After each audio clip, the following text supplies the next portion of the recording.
Nous recevons aujourd'hui M. Hubert Kabasoubabo. Nous allons parler de la situation sécuritaire, politique et même humanitaire en République démocratique du Congo. Et pour vous présenter, M. Hubert Kabasoubabo, il est d'abord un ancien gouverneur de la province du Kasaï occidental, si vous voulez, écrivain et libre penseur congolais. Vous savez, Hubert Kabasoubabo a été aussi ancien président de l'association des provinces de la RDC. Si vous voulez, il a été élu par les gouverneurs en 2011. Nous vous saluons, Monsieur Kabasoubabo. Merci beaucoup, Monsieur Antoine Bolamba, pour l'invitation. Merci beaucoup pour votre présence ici à La Voix de l'Amérique. Et la première question, nous avons suivi l'annonce du dialogue, ou bien de la rencontre, si vous voulez, de la négociation entre le président Félix Tshisekedi et l'AFC. Votre point de vue par rapport à cela? C'est une démarche, je dis, un pas très significatif dans le processus de la recherche de la paix et de la stabilité en RDC. Et beaucoup d'acteurs politiques, tant au niveau national qu'international, ont applaudi finalement la démarche, on saluait la démarche de M. Tshisekedi pour qu'enfin, finalement, il puisse accepter de parler avec les leaders de l'AFC M23, en dépit du fait que, dans le passé, il avait catégoriquement refusé de les rencontrer et que même, il avait récemment, je pense que c'est la semaine passée, il avait mis la tête de Nanga, de M. Corneille Nanga et de M. Bissimwa, M. Makenga et même votre collègue journaliste Pero Louara, il avait mis leur tête, fait mettre leur tête à prix. Et donc, on considère que c'est une avancée assez significative pourvu que ces dialogues puissent se matérialiser. Nous nous sommes posé la question, qu'est-ce qui a changé du côté de Félix Tshisekedi pour que finalement, il puisse accepter cette fois-ci de dialoguer? Écoutez, il y a d'abord le fait qu'au début, il avait semblé, lui et son régime, ils avaient semblé mépriser l'AFC M23, mais ils se sont rendus compte très vite du fait que il y a eu accélération en fait de conquête de plusieurs villes, je veux dire importantes, notamment Goma et la capitale du Nord Kivu et Bukavu, avec même l'impulsion d'une avancée, d'une marche vers Uvira pour une percée vers Kalemi, dans le Katanga, et même vers Kindu, dans le Maniema. Je pense que c'est cette percée, mais également le fait que l'AFC M23 a su recruter de milliers de militaires congolais qui étaient désemparés, frustrés, abandonnés, mais l'AFC M23 a aussi récupéré un arsenal militaire important. Donc l'AFC a augmenté, amélioré sa puissance de feu, mais également les troupes, et a eu maintenant un peu plus de puissance dans les rapports de force. Je pense que c'est la donne principale, mais également le fait que beaucoup de présidents africains ont insisté sur le fait que M. Tshisekedi devait négocier avec les M23. Vous êtes libre penseur congolais, mais vous observez la situation dans les Grands Lacs en général et particulièrement en RDC. Pouvez-vous nous décrire un peu la situation sur le terrain aujourd'hui entre AFC et M23? Vous voyez, nous écoutons des langues se délier autour, on les appelle parfois les terroristes, parfois les rebelles, mais vous pouvez nous décrire un peu la situation? Écoutez, si vous regardez une approche, je veux dire, du système politique, je veux dire une approche systémique, mais aussi dialectique, démontre qu'en réalité, l'AFC, dans l'Alliance Fleuve Congo, qui est en fait la superstructure politique de ce groupe militaro-politique, et M23 qui est plus l'organisation politique. Donc l'Alliance Fleuve Congo, qui est aussi une alliance qui intègre des personnalités politiques et même certains partis politiques, est aujourd'hui considérée comme étant une opposition armée. Pourquoi une opposition armée? Eh bien, c'est parce que ce qu'on a appelé les glissements autoritaires, et même autoritaires et autocratiques en RDC, dont l'une des caractéristiques principales est la monopolisation des institutions. Et donc, cette situation d'autoritarisme a rendu impossible, je veux dire, les processus de résolution, je veux dire, légales, constitutionnelles des questions politiques. Et donc, l'AFC et ses personnalités politiques ne sont pas en mesure de l'amorcer une démarche pouvant aller devant les tribunaux, devant la Cour constitutionnelle. Ils ont pris les armes. Et donc, mais ils parlent également de la fondation, ou si vous voulez, la justification, la rationalisation de leur activité militaro-politique sur l'article 64 de la Constitution, qui dit que tous les Congolais ont l'obligation de s'organiser pour résister contre toute personne ou groupes d'individus qui gèrent les pays de manière dictatoriale. Donc ils considèrent ils disent qu'ils sont une opposition armée constitutionnelle. Et donc ils intègrent beaucoup d'autres acteurs politiques. Mais il y a pas seulement l'AFC M23, mais il y a également les autres opposants, mais d'autres aussi, comme par exemple les FCC de Joseph Kabila, qui se disent une résistance contre la dictature de M. Tshisekedi. Donc il y a une réalité d'une opposition armée face à ce que cette opposition considère comme étant un régime illégitime. C'est une crise profonde, déjà ouverte, que nous sommes en train de voir et d'assister. Pouvez-vous nous parler un peu d'une ou des deux causes premières de cette crise? Il y a deux causes fondamentales. La première cause est la cause de la crise de la démocratie constitutionnelle. Ça veut dire les violations systématisées depuis plus de 5 ans, d'après l'opposition, mais également d'après l'opposition civile, ça veut dire FCC, Moïse Katumbi ensemble, et les autres, Franck Diongo, Lubaya et les autres. Donc, il y a la crise de la démocratie constitutionnelle, l'incapacité du régime de Tshisekedi de se conformer à la Constitution. Deuxième cause fondamentale, c'est ce qu'on appelle là-bas, c'est la crise de légitimité. On considère que M. Tshisekedi, il n'avait pas gagné l'élection, remporté l'élection en 2018, mais également il y a eu des élections chaotiques en 2023 avec 13 000 machines à voter qui ont été distribuées aux militants de la coalition de M. Tshisekedi, plusieurs bulletins de vote, et l'élection qui a eu lieu pendant peut-être une semaine. Et donc, c'est ces deux causes-là, crise de la démocratie constitutionnelle par le fait du glissement dictatorial, et non seulement une dictature simple, mais également la prédation, mais également les tribalismes, la destruction de la cohésion nationale, mais aussi la crise de légitimité parce que l'opposition armée, civile, considère que M. Tshisekedi n'a pas gagné les élections en 2023 et s'impose par la force. Donc il faudra résoudre ces deux dimensions. Le respect strict de la Constitution. Le Congo a une très bonne Constitution. Le respect de la Constitution, respecter les règles des institutions, ça veut dire la séparation des institutions, la séparation des attributions du président, du Premier ministre et les cours des tribunaux, mais organiser des bonnes élections crédibles, acceptables par tous.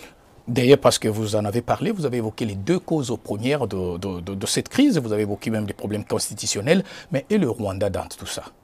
Le Rwanda, le régime de Tshisekedi et d'autres analystes, mais également d'autres Congolais, considèrent que le Rwanda a opéré une invasion, en fait, une invasion de la RDC. Et le Rwanda serait en train d'appuyer les M23. Le Rwanda, d'autre part, donc il faut analyser les deux tableaux. Le Rwanda, d'autre part, considère que le régime de Kinshasa n'a pas suggéré l'espace,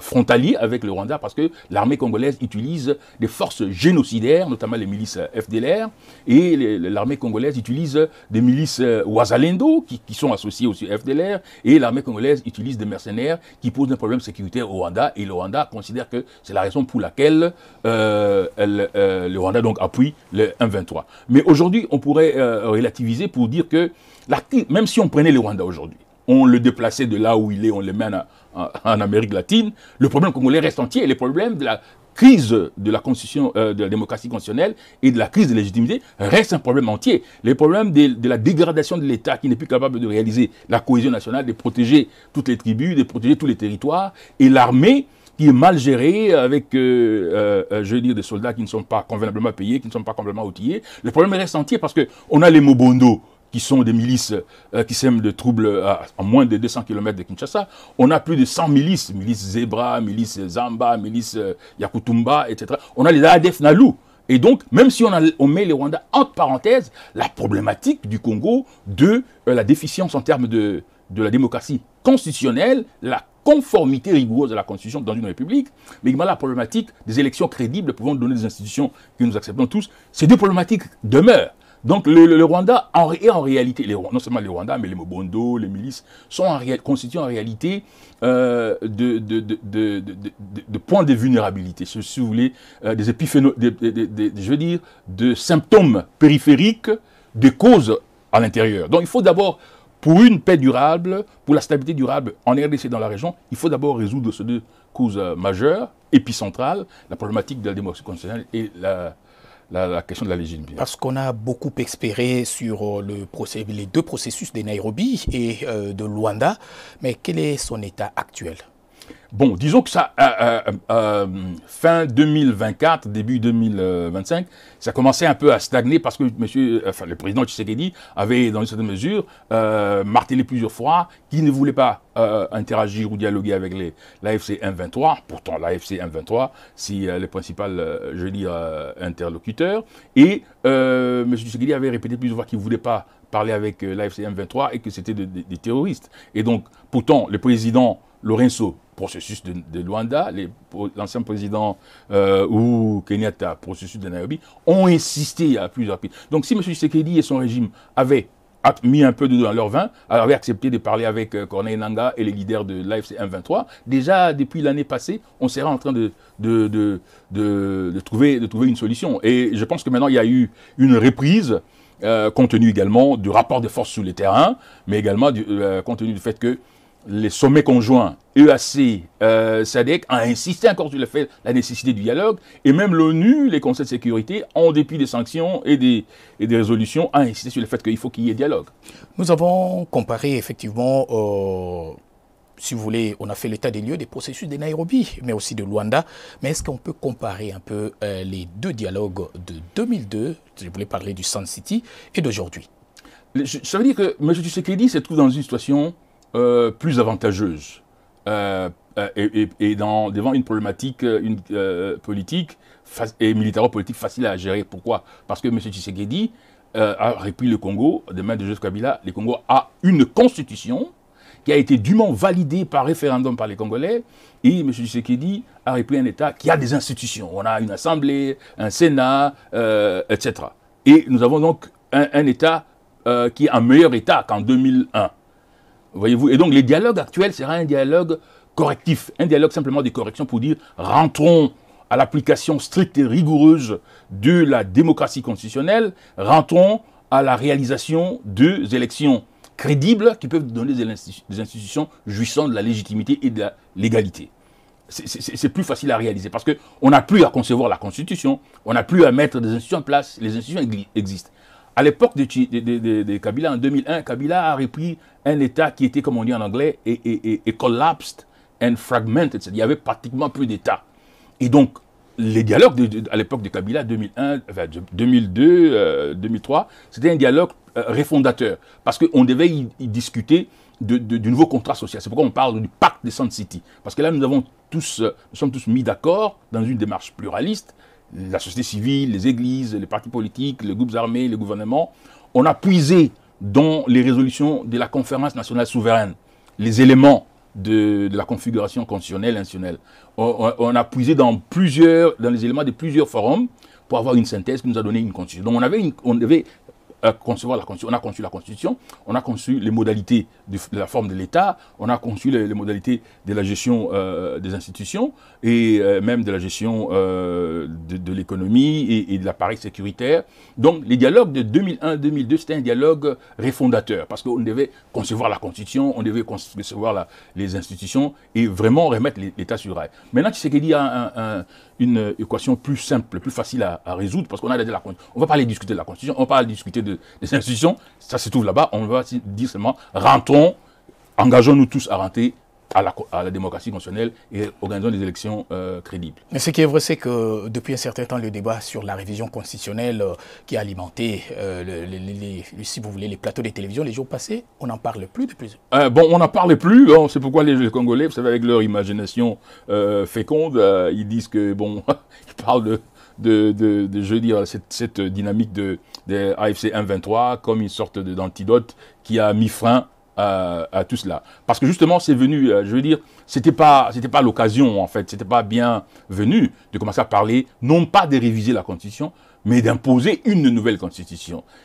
Rien que ce fait-là est lui-même une cause d'une rébellion, d'une opposition armée. Je pense qu'il y a maintenant un peu plus de sérénité pour se concentrer sur les dialogues, pour que les gens puissent se mettre d'accord sur les modalités. Parce qu'il y a des gens qui disent qu'il faudra une petite transition, avec pas des institutions intérimaires, avec des acteurs intérimaires, pour sauvegarder l'ordre constitutionnel existant, pour sauvegarder les institutions. Il ne faut pas ébranler les institutions, il ne faut pas rejeter la Constitution. Nous n'avons plus à imaginer une autre Constitution. Peut-être qu'après l'élection de 2028, dans les calmes, dans la paix, dans l'unité, on pourrait revoir quelques modalités. Mais on ne peut plus changer cette constitution. Il n'y a pas vraiment de raison de changer une constitution. Elle est bonne, il faut changer quelques éléments, parce qu'il faut dire la vérité. Est-ce qu'il y a eu quand même des contradictions qui démontrent qu'il y a des aspects où il faut, qui nécessitent des révisions? Nous avons vu les jours passés, l'on parlait de plus en plus du deal entre la RDC et les États-Unis sur les questions des minerais. Votre analyse par rapport à cela?